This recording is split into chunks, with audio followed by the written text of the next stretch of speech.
this is really a sad case. Mr. Bishop, according to your complaint, you and the defendant were boyfriend and girlfriend. You became pregnant.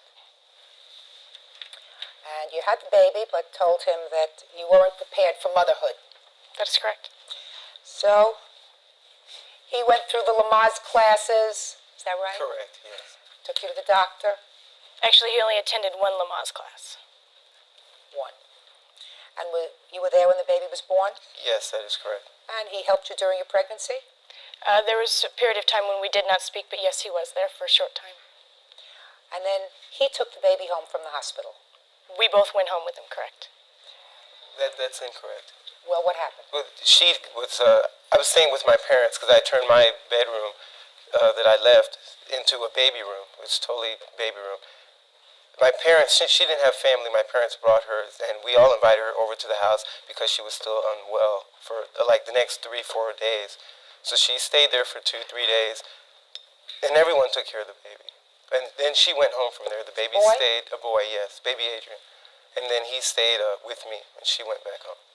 Is that right? That is correct. And the baby stayed with you for about 8 or 9 months? Correct, back and forth. It wasn't a continual 8 or 9 months. He was back and forth between the both of us. But he spent most of his time at your house? Correct.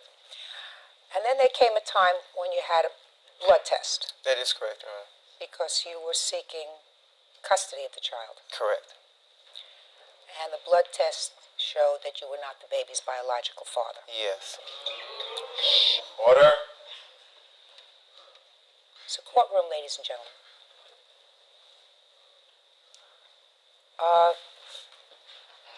Your lawsuit seeks damages in the amount of $5,000 for fraud, for the expenses of caring for this baby, which she took back the baby immediately after the blood tests came back. Is that right? That is correct.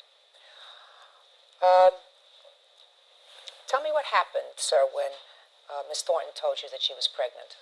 It made you think that you were the father. Well, we were at Denny's speaking, and this was 10 to 15 days approximately after the time we had been together. And she'd called and said she wanted to talk, wanted to meet.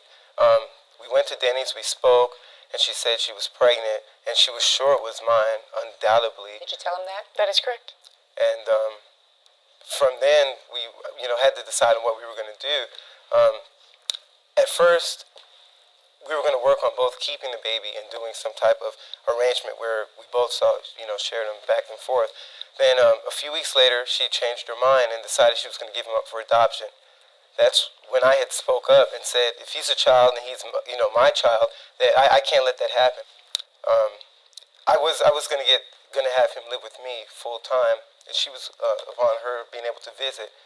I just needed some notice. She didn't have a car at the time, so I said I would do some of the transporting. I ended up doing all of the transporting, at least 90% of it. Who took care of the baby at home? I did, my mother, and my girlfriend here. And they're both witnesses to that. It wasn't a few weeks after when I decided I was going to give the baby up for adoption. It was approximately when I was about 6 months pregnant, and he and I were not speaking at the time, and I felt, oh my gosh, how am I going to be able to take care of this kid? I don't have family, because I grew up in foster homes. I don't have anybody I can depend on. I don't have a car. I had a very good, stable job, but I didn't think that I could do it on my own. And then eventually, Corey and I were speaking again, and I told him what I was feeling. And he said that there's no way that he would let this child be adopted. And then that's when we decided. Corey had picked me up, and I went to dinner with him and his mother and the family at his mother's house, and we had discussed the baby living full-time with Corey and his mother, with me having visitation. And you thought that was a good arrangement and in your child's best interest? That is correct. It was in the child's best interest. Now, you told him that there was no question that he was the father. There was no question in my mind. Well, but you found, if there was no question in your mind, then these blood tests were wrong. Actually, when I got the blood test, I called the hospital screaming and yelling. But I did bring my calendar from the year of that date, and it shows when I went to the doctor and found out I was 4 weeks pregnant. And if you count 4 weeks back, it shows exactly to the day that when I was with Corey. But you clearly were with someone else, based upon the blood tests around that time. It was actually, if you look at the calendar, I was with somebody else 2 weeks before I was with Corey. Well, that's a pretty close time frame.